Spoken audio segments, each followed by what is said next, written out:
نحمده ونصلي ونسلم على رسوله الكريم بسم الله الرحمن الرحيم واعتصموا بحبل الله جميعا الصلاة والسلام عليك يا سيدي يا رسول الله وعلى آلك وأصحابك يا سيدي يا حبيب الله. ماشاءاللہ آپ حضرات کو مبارک ہو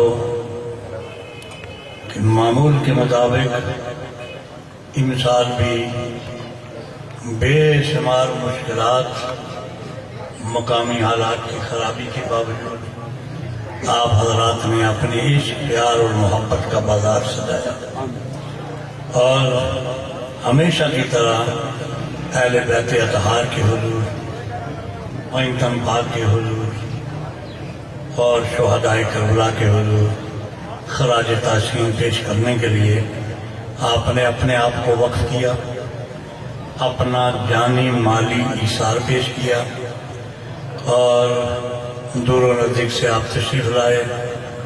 ہمارے مہمان خصوصی ماشاءاللہ میرپور سے تشریف لائے اور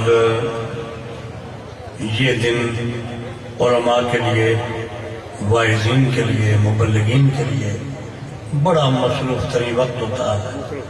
اب یہ مسلسل دوڑ دھوپ کر کے اگلے پروگرام میں پہنچیں گے. آپ حضرات کو اللہ نے توفیق بخشی، خوبصورتی سے آج کی محفل کا خلاصہ آپ نے سنا.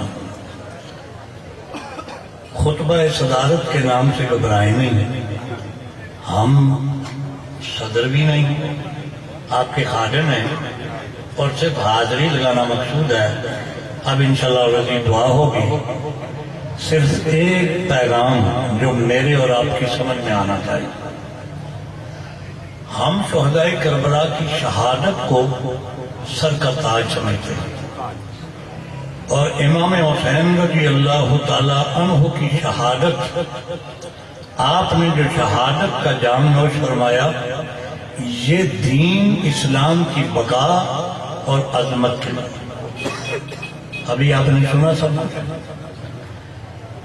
حضرات گرامی، اس کا جس کا خلاصہ یہ ہے کہ اہل بیت اطہار کی شان یہ ہے، پنجتن پاک کی شان یہ ہے، ائمہ اہل بیت کی عظمت یہ ہے کہ انہوں نے کسی باطل کو کبھی قبول نہیں کیا.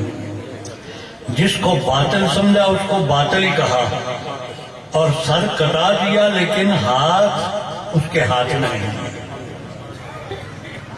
اس کے مقابلے میں جن کو حق سمجھا، جن کو حق کہا، ان کے ساتھ وفاداری کا حق بھی ادا کیا. یہ شہادت امام حسین ہمیں سب کی یاد دلاتی ہے کہ اہل بیت اطہار، ہم امت مسلمہ کو یہ پیغام دے رہے ہیں